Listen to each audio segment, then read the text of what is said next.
In Fairview Lawn Cemetery, Nova Scotia, Canada, 150 graves hold the remains of people who died in the sinking of the Titanic.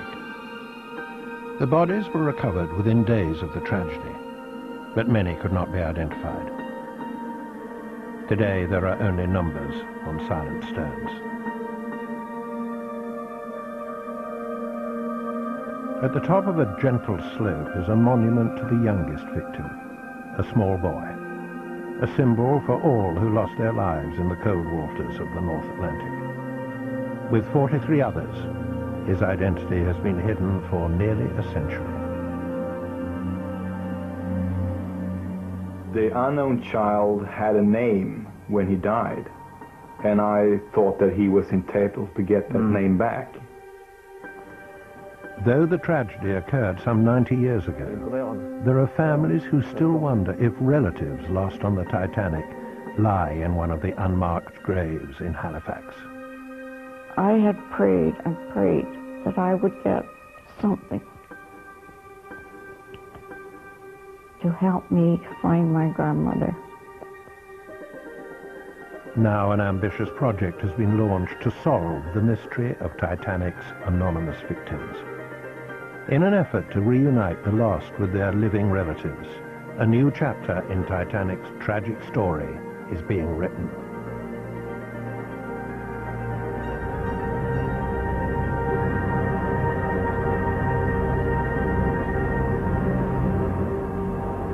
In the dark hours before dawn, on April the 15th, 1912, the Titanic struck an iceberg on her maiden voyage and sank to the bottom of the sea. She was equipped with too few lifeboats. A disastrous end took the lives of some 1,500 men, women, and children.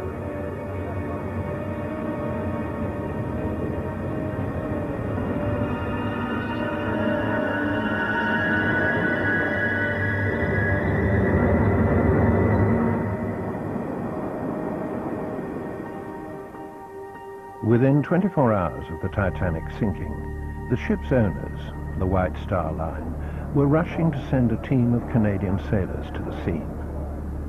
Their task, to retrieve any bodies left floating in the icy waves. The recovery effort was launched from Halifax, as it was the closest major port where the Titanic went down.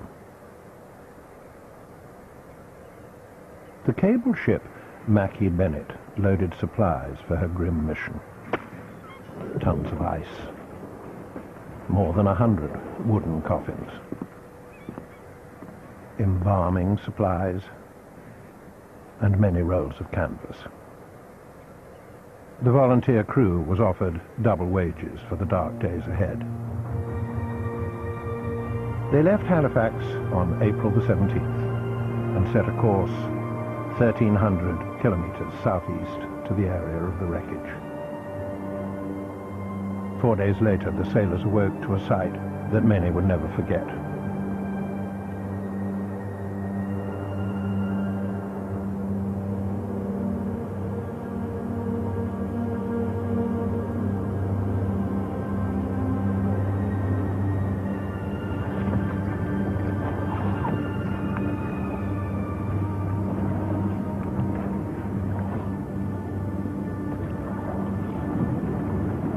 Many of the sailors left moving accounts of their task. I can tell you, none of us like this job at all, but it is better to recover them and bury them properly than let them float about for weeks. Hauling in the soaked remains in saturated clothing over the side of the cutter is no light task. 51 we have taken on board today. Started to pick up bodies at 6 a.m. and continued all day. We recovered 46 men, 4 women, and 1 baby. The fourth person found was a small blonde child, a young boy, floating without a life jacket and with no identification. The sailors were deeply touched by this discovery, the only child they would find. They resolved to provide a headstone and a proper funeral. 3 more boats joined the search, but together they recovered only 328 bodies. The rest had disappeared along with the Titanic.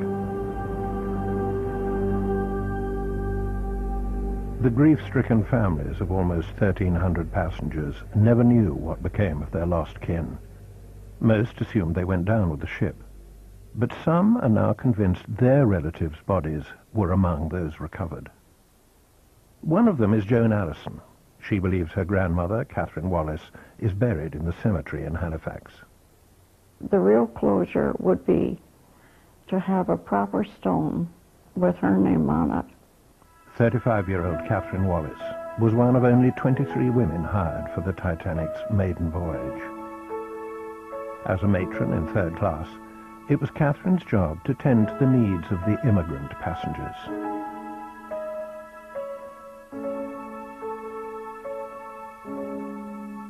Like many of the crew, she came from Southampton. Catherine had signed on to the White Star Line after the death of her husband, leaving her a widow with 4 young children to support. When the Titanic sank, those children became orphans. Catherine's oldest daughter, Melita, was only 12 years old. It was a terrible shock to my mother, and she never got over it. I heard her say she was 35 years old, and she was too young to have perished like that. And this is why I took up the search, because I wanted to do it for my mother. Seeking help, Joan turned to historian Alan Ruffman. Joan has, in a sense, continued the quest to answer the question of where is her grandmother buried. She's done a lot of work and has become convinced that one of these bodies may very well be her grandmother. The key to Joan's search lies in the public archives of Nova Scotia. Tucked away in a storage room is a collection of documents relating to the Titanic recovery effort of 1912. Ruffman has spent hundreds of hours here digging for clues.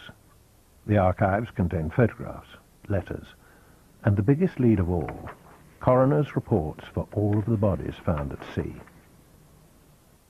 I see descriptions of people that jump out as almost something or someone that you'd know.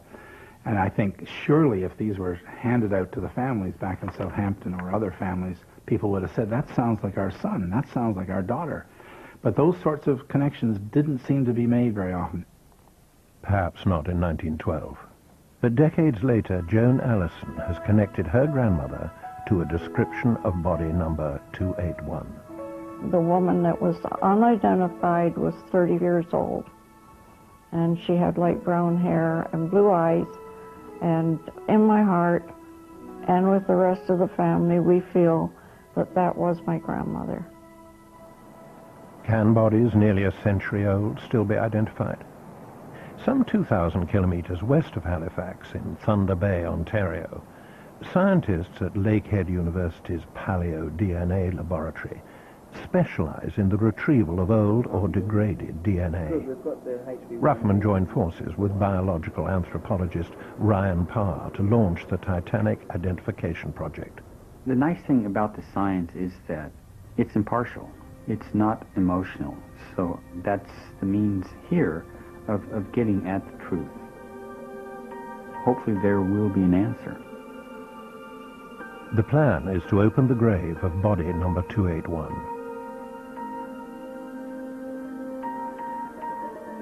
The scientists will retrieve a bone sample from which they will attempt to extract mitochondrial DNA, which is passed down through mothers.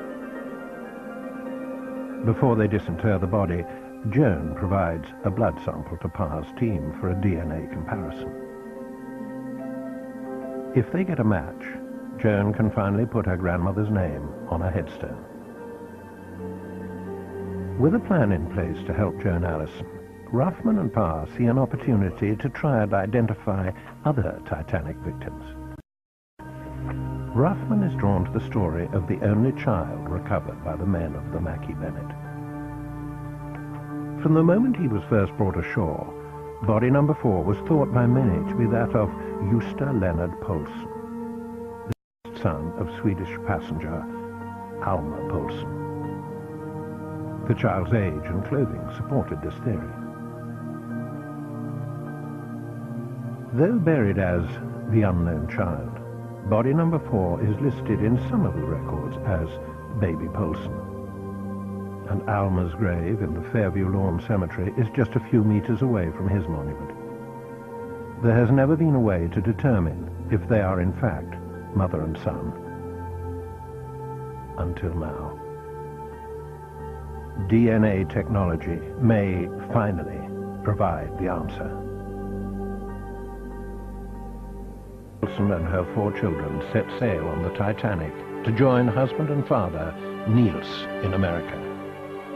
At home, Niels had tried to scrape a living at the local coal mine.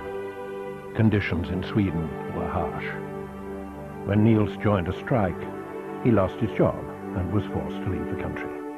Polson relatives Ola Lindfeld and Lars Inga Glad live only a few miles from the Bjuv coal mine where Niels Polson had worked as a young man. He had to bail out because otherwise he couldn't support his family and not being able to get a job, so he went to America and with the purpose of bringing the family over afterwards. Niels moved to Chicago, where he made a good living as a tram driver. After 2 years, he'd earned enough money to bring his family across on the Titanic. They never arrived. But now their living relatives have a chance to find out if the only child recovered by the crew of the Mackie Bennett is indeed their lost relative. He's 2.5 years old, and up till the moment he died, somebody called him a name. Somebody held him, talking to him, trying to comfort him as the boat was going under. And then his body is found again without a name, so nobody knows who he is. When I called the relatives, Ola, and I said, Ola, do you want to go ahead with this? He said, the unknown child deserves to be known. In the cemetery in Halifax, there are 44 mysteries still waiting to be solved. 44 headstones without names. The historian Ruffman continues searching the public archives, and in one of the coroner's entries he finds a detailed record that could help identify a third victim. Oh, that was body 240. Male 24. Pipe, key, silver watch and chain, £1, 5 shillings, 5 pence in purse. The watch bears the name of a shop in Brighton. This, and the British currency in the young man's pocket, inspire Ruffman to recheck the passenger lists. 22-year-old Charles Shawnee from Sussex is the closest match to the clues provided by the coroner's report. But for Ruffman, perhaps the most compelling reason for pursuing this particular candidate is that he has also found a photograph. It was taken by the coroners in Halifax before burial. Could body 240 and Charles Shawnee be one and the same? Genealogical detective work leads Ruffman to Shawnee's living relatives, Gillian Wilkinson, Hilary Sutton, and Imelda McQuillan, who were amazed to hear their uncle's body might actually be buried in Canada. I put the phone down and walked around in an absolute daze until I could ring Imelda and say, and then she rang you me. say, guess what? And I couldn't believe it, because we thought, surely, if there'd been that many bodies recovered, one of our family over the years would have heard something. We heard nothing about it. Though this part of the story is news to the family, they all know the story of their uncle's short life. We've grown up on the family history of Charlie and the Titanic. By 1912, Charles Shawnee was already a man of the world. As a valet for a wealthy family, he travelled far beyond his home in rural Sussex. Now he was moving to America. He really loved being abroad. I'd say the new life beckoned quite strongly. Awaiting Shawnee's arrival was Marguerite, his fiancée, and an ambitious plan to launch one of the first taxicab companies in New York City. Charles left England with half the family silver to get him started. And don't forget that he changed his ticket from one ship to another, because this was the Titanic, this was the big one, this was the one that everyone was talking about. And I suppose he thought of it as, I'll be able to tell my grandchildren that I came to America on the Titanic. Charles's relatives have always believed his body went down with the ship. Now they may have a chance to pay their respects at a gravesite in Halifax. None of Shawnee's living relatives are descended from his maternal line, but the family is not without options. To confirm whether body 240 is their lost uncle, they turn to another grave. Charles Shawnee's father, Austin, is buried in a cemetery in Sussex. If Charles is indeed body 240, then a different kind of DNA can be used to establish the relationship between the possible son and potential father. On a rainy day in spring, the family gathers at the graveside to exhume the body. A Canadian forensic team working with Ryan Parr will handle the delicate process of recovering the remains. 3.5 meters below ground level, they reach the wooden coffin holding the body of Charles Shawnee's father. Austin was buried in 1932, but he's still remarkably well preserved. The scientists select his right femur for the DNA sample, and then reinter the rest of the remains. I think my grandfather was a very dignified man, and I don't think we would dare to have exhumed him. I really mean dare to have exhumed him, unless we felt very strongly that he would have wanted to know. Catherine Jane Wallace, Eusta Leonard Polson, Charles Joseph Shawnee. All three lost on the Titanic. Now scientists will test whether they are buried in Halifax. If they succeed, 3 families can finally claim the loved ones who died on that fateful passage almost a century ago.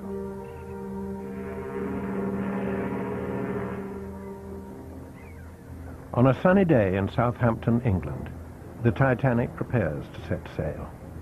Final arrangements are being made for the ship's maiden voyage. She is the most luxurious ocean liner the world has ever known.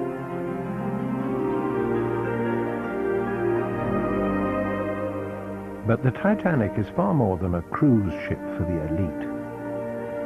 Much of the White Star revenue derives from the hopes and dreams of hundreds of immigrants who believe the ship will carry them to a better life in the New World.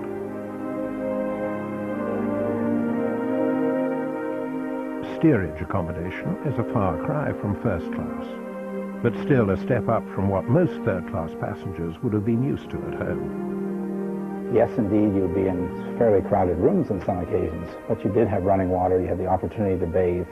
You weren't being treated like cattle on board the Titanic. You were treated as a passenger. April the 10th, 1912, the Titanic sets sail. Carrying over 2,200 passengers and crew, she is bound for New York City, a 5-day journey away.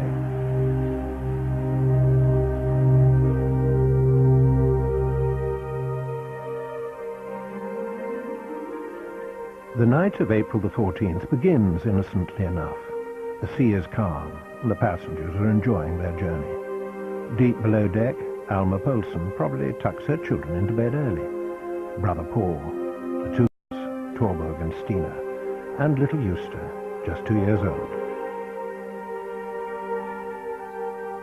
By 11 p.m., many of the passengers are either asleep or settling in for the evening. Few have any idea that ice warnings coming in over the Walrus have been repeatedly ignored. At 11:40 p.m., the Titanic collides with an iceberg. Berthed in the forward part of the ship down near the waterline, third-class male passengers are the first to feel the impact. The steerage passengers, like Charles Shawnee and his bunkmates, pull their possessions together and head for the boat deck. But most aboard the Titanic are unaware of the collision. The huge ship absorbs the impact.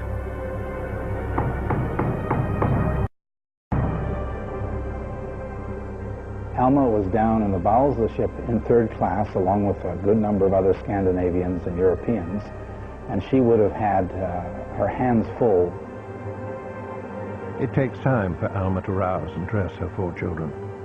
Like most immigrants in third class, she is probably reluctant to leave the cabin without all of their belongings.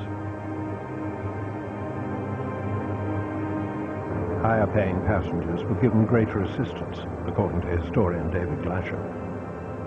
The first lifeboats were launched before 1 o'clock, and they had in them exclusively first-class passengers. Though at first there is little sense of urgency, it soon becomes clear there is no set plan to evacuate a ship that many believe was unsinkable.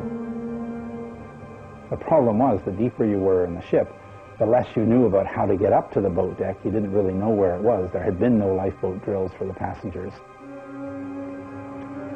Third-class men in the bow of the ship are just a few levels down from the boat deck. Yet some survivors recall that stewards sent these men to the stern of the Titanic on a pointless journey that took them far away from the rescue effort. Eventually the men arrive where the women and children from steerage have already gathered, waiting for instructions from the crew, instructions that would never come. There was no organized rescue of the third-class women and children. Once the third-class men were in the stern with those women, the authorities viewed it as too dangerous to try to extricate them from that crowd, and the fear there was that there would be anarchy. It is now almost 2:15 a.m. The Titanic suddenly plunges, her bow completely flooded. It's at that point when the people in the rear are now aware that the boat is in fact beginning to sink.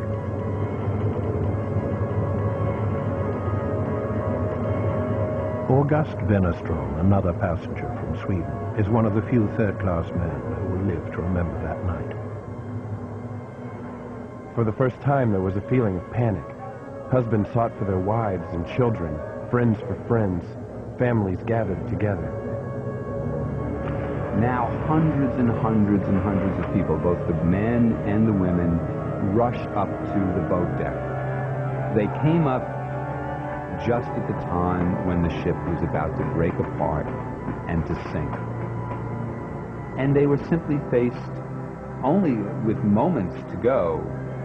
For third-class matron Catherine Wallace, the end is also near. A first-class passenger who survived, Arthur Poulchon, recalled in a letter to Joan's mother that Catherine had passed up her one chance to escape. She was at the rail. The man was ready to put her in, and she said to him, "I'm sorry, I have to get my papers from my cabin." And that was the last he saw of her. Up on the boat deck, August Wennerström helps the Poulsen family. And as the boat starts breaking up, Alma hands him little Justa. It must have been hell to pay for the last 15 minutes of their lives. Totally chaotic with all the people running around screaming, and obviously by the time they actually realized that the boat was going under, and she had 4 kids, she only had 2 arms. There were no lifeboats left when she reached the boat deck. And so where should she go? Nowhere. There was nowhere to go.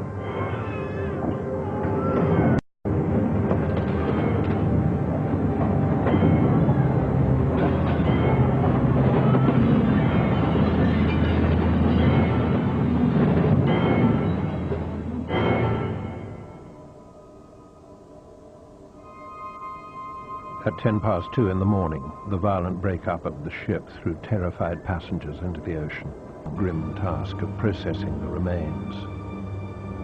As each corpse was brought on board, it was given a number, and a record was made of the individual's sex, approximate age, height, weight, and hair color. Each victim was searched for identifying clues, anything to reveal their nationality or better their name. A third-class ticket identified the body of Alma Poulsen, listed with her 4 children. She was the 206th body found by the men of the Mackie Bennett.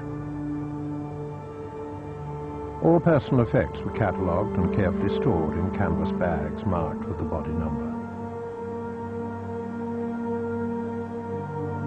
John Snow, Jr., undertaker on board the Mackie Bennett, had the task of processing the dead. A lack of time and supplies made it impossible to embalm every victim. Bodies were prepared according to class. If they were identified clearly as first-class passengers, you went into a wooden coffin, and they were piled on the rear of the Mackie Bennett. If you were third class or crew, you probably didn't get that. You were put in canvas at the forward deck, but they ran out of canvas. So they had to then start burying bodies on a regular process for the first 3 or 4 evenings. They seemed to bury 3 at a time. For as much as it hath pleased Almighty God to take unto himself the soul of our dear brother here departed, we therefore commit his body to the deep.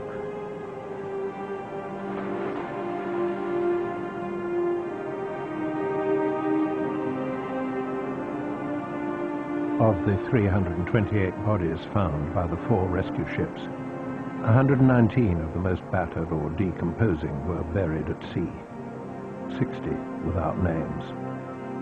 The remaining 209 corpses were brought back to Halifax. For that period of time, Halifax was known as the City of Sorrow. The ship of death had brought the victims into Halifax, and the whole city was in mourning. The bells rang as the Mackie Bennett came up the harbor. All flags were at half-staff. A local ice rink became a temporary morgue, where families of the victims could try to find their missing relatives. Post-mortem photographs were taken and sent to the White Star Line, but it is unlikely that relatives of third-class passengers saw them, and the effort did little to help identification. On May the 3rd, just 3 days after the Mackie Bennett returned to Halifax, the first bodies were laid to rest in a mass burial. When no one arrived to claim the body of the only child brought back from the sea, the men of the Mackie Bennett stayed true to their word and organized an elaborate funeral. It was held in the round church, St. George's, and the men of the Mackie Bennett, the 75 crew members, were the ones that ran the service. A small white coffin, piled high with flowers, special procession to bring it out to a horse-drawn carriage, and then up Brunswick Street to the north end of the city to the cemetery. This was a child symbolic of all the children that was lost on the Titanic, perhaps, and the community turned out. May the 17th, 2001. After months of planning, samples of DNA are now in place from all of the relatives.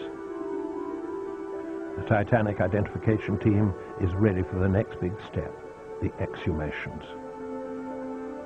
The graves, they hope, will contain the bodies of Charles Shawnee and Catherine Wallace.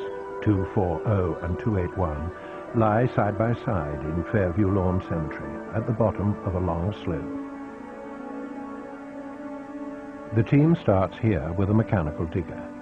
The trench is just over a meter deep, but excavation exposes something that could spell disaster for the project. Water. The graves are flooded. DNA specialist Ryan Parr is unable to help 2 of the 3 families. We were hoping that we would be able to find some skeletal remains, because it turns out that bone is a very good archive for DNA, and there just simply were no remains in 281 or 240. Joan Allison, whose quest started the DNA project, now has little chance of finding her grandmother. I was pretty upset because I had hoped and prayed that there would be something, but unfortunately there wasn't.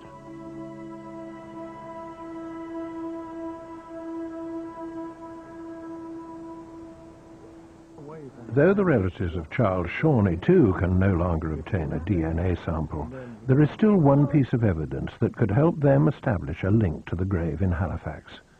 The post-mortem photo of body 240.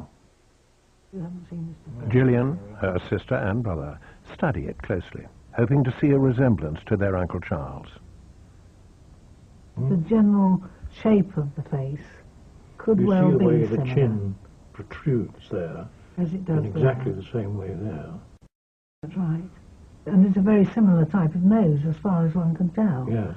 This could be Charlie, but I couldn't swear I to think it. it's more a probability than a possibility.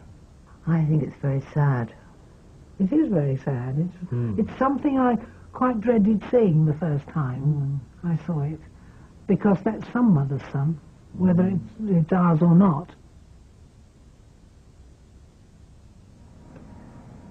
To try to confirm if the young man in the photo is their relative, the family turns to forensic investigator Gerald Richards. Using techniques perfected by the FBI, Richards can pick up details the relatives may have missed and help them find the proof they're looking for. In looking at the eyebrows of the 240 body, they're fairly straight across, where Mr. Shorney's is much rounder, much more, and actually goes right down into the top of his nose quite distinctly. Body 240, the actual eyebrows stop well before the top ridge of the nose. The eyebrows don't match. But to be sure, Richards turns to a feature that never lies, the ear. On Mr. Shorney, there's actually no bottom portion of the lobe. It's pretty much connected directly into the cheekbone.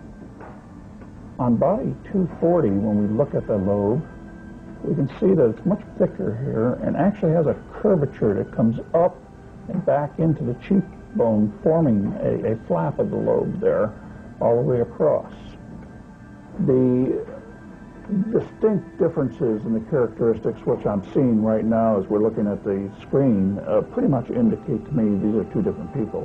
In my opinion, at this point, body 240 is not Mr. Shorney. The results of photo analysis are hard to dispute.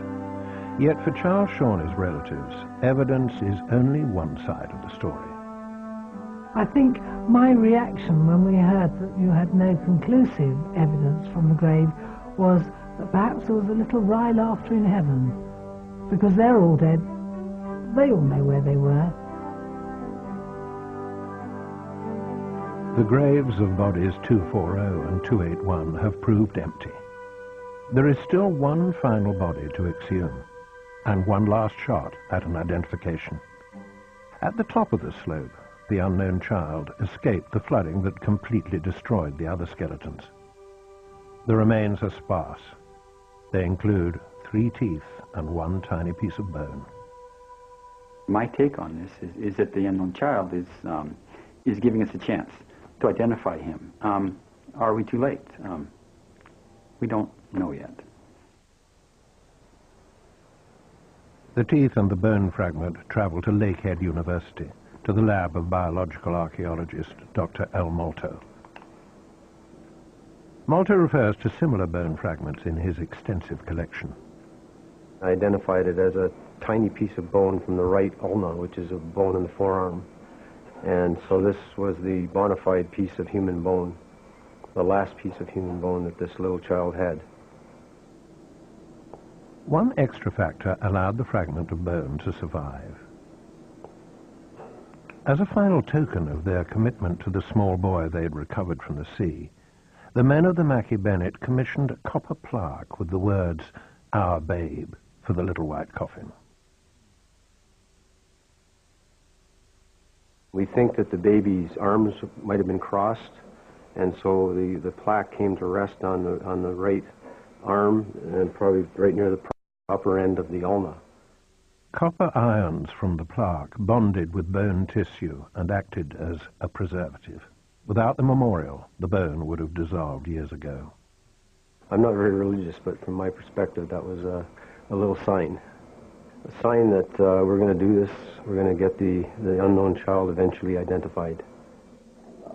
Following a well-established procedure, Ryan Parr and his team at the Paleo DNA lab take over the bone sample, while Dr. Malto conducts an independent analysis of the 3 teeth also found in the grave. The scientists will try to extract the unknown child's DNA nearly a century old, but it won't be easy. The sample that I began to analyse is a pretty tough little sample. It's one of the worst samples in terms of preservation I've ever seen. Preservation isn't the only concern. The team must guard against even the smallest trace of contamination. Before handling the bone, molecular archaeologist Dr. Carney Matheson dons sterile clothing and enters a sealed chamber. An air shower sweeps off any particles that might corrupt the data. Tiny flakes are scraped from the arm bone and soaked in a solution of enzymes that liberate fragmented sequences of DNA.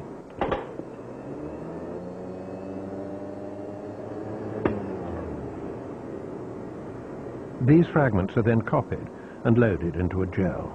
Electricity directed through the tray will sort the DNA by size. We run this at a lower voltage for better resolution. Well, we'll see how it goes to start off with. I mean, that will give us better resolution, which will probably be good. After just a few hours, they get the data they were hoping for.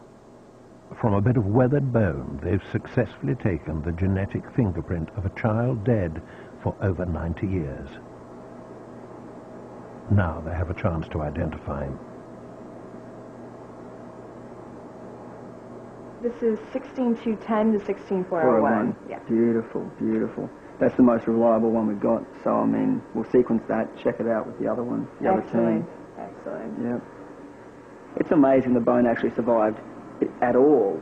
So, to bring alive this individual from such a small fragment that basically is non-existent is really amazing. And to get the DNA from that is really exciting. For almost 100 years, legend has linked the unknown child to Gösta Poulsen. Ryan Parr and his team are about to determine whether they are, in fact, the same person. So this is the unknown child's bone sample. It's a pretty good sequence there. We've got 16210 to 16401. I'll pull up the John Hyland sequence, and then we'll see what happens here. So we're going to compare them letter to letter. But almost immediately, Parr spots a problem. Okay, so if we look right here, right away, we can see that there is a difference. And so down here, when we look at this sequence, we can see that there are actually 3 differences. Shattering everyone's expectations, the letters that spell out the biochemical family names of John Hyland and the unknown child do not match. According to this data, the unknown child is not related to John Hyland, which means that it is not Gösta Leonard Poulsen. Remains unknown. Remains unknown at this point. In Sweden, Gösta's relatives await Parr's report. Hello, Ryan. It's Lars Inge from Sweden. Do you have some information for me?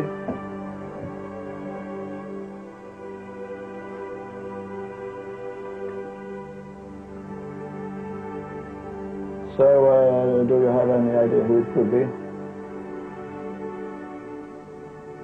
Okay, Ryan. Well, it was not good news for us, but I was speaking to Ola yesterday, and we said that we want to give the unknown child a name, and we don't care if it is Gösta or somebody else. He wants an identity of the child, so we can rest in peace.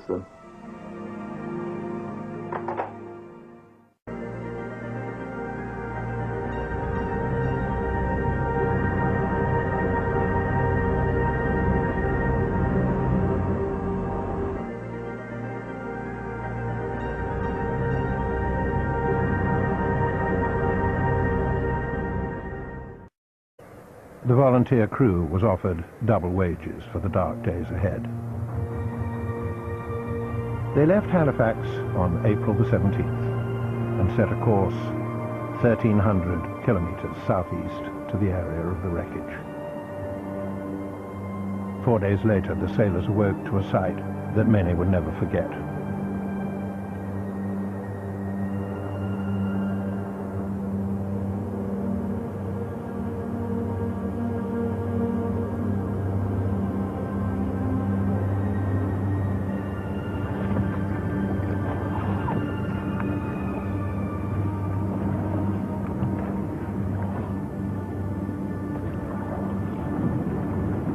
Many of the sailors left moving accounts of their task. I can tell you, none of us like this job at all, but it is better to recover them and bury them properly than let them float about for weeks. Hauling in the soaked remains in saturated clothing over the side of the cutter. In Fairview Lawn Cemetery, Nova Scotia, Canada, 150 graves hold the remains of people who died in the sinking of the Titanic. The bodies were recovered within days of the tragedy, but many could not be identified. Today there are only numbers on silent stones. At the top of a gentle slope is a monument to the youngest victim, a small boy, a symbol for all who lost their lives in the cold waters of the North Atlantic. With 43 others, his identity has been hidden for nearly a century. The unknown child had a name when he died, and I thought that he was entitled to get that name back.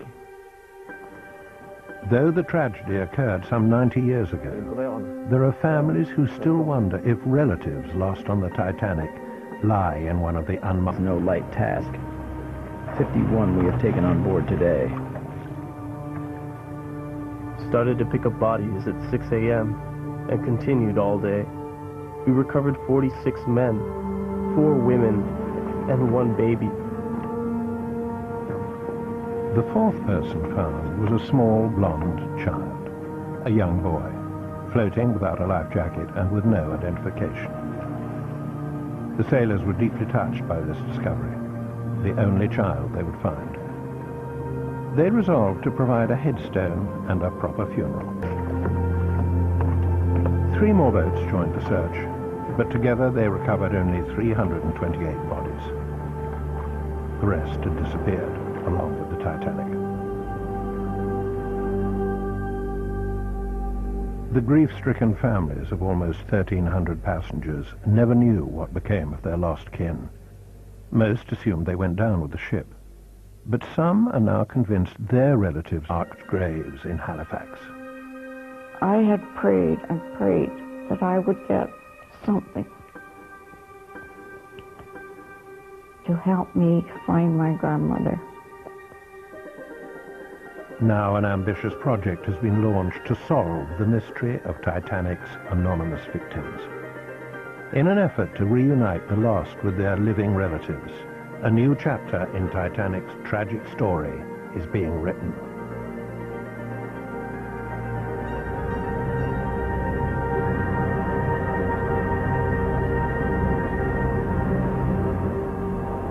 In the dark hours before dawn, on April the 15th, 1912, the Titanic struck an iceberg on her maiden voyage and sank to the bottom of the sea.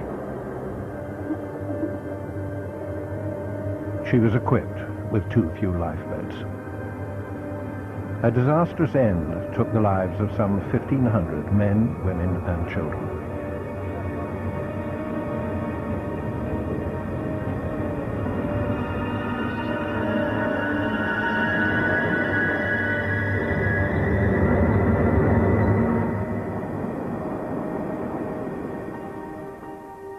Within 24 hours of the Titanic sinking, the ship's owners, the White Star Line, were rushing to send a team of Canadian sailors to the scene. Their task, to retrieve any bodies left floating in the icy waves. The recovery effort was launched from Halifax, as it was the closest major port to where the Titanic went down. The cable ship Mackie Bennett loaded supplies for her grim mission. Tons of ice, more than 100 wooden coffins, embalming supplies, and many rolls of canvas.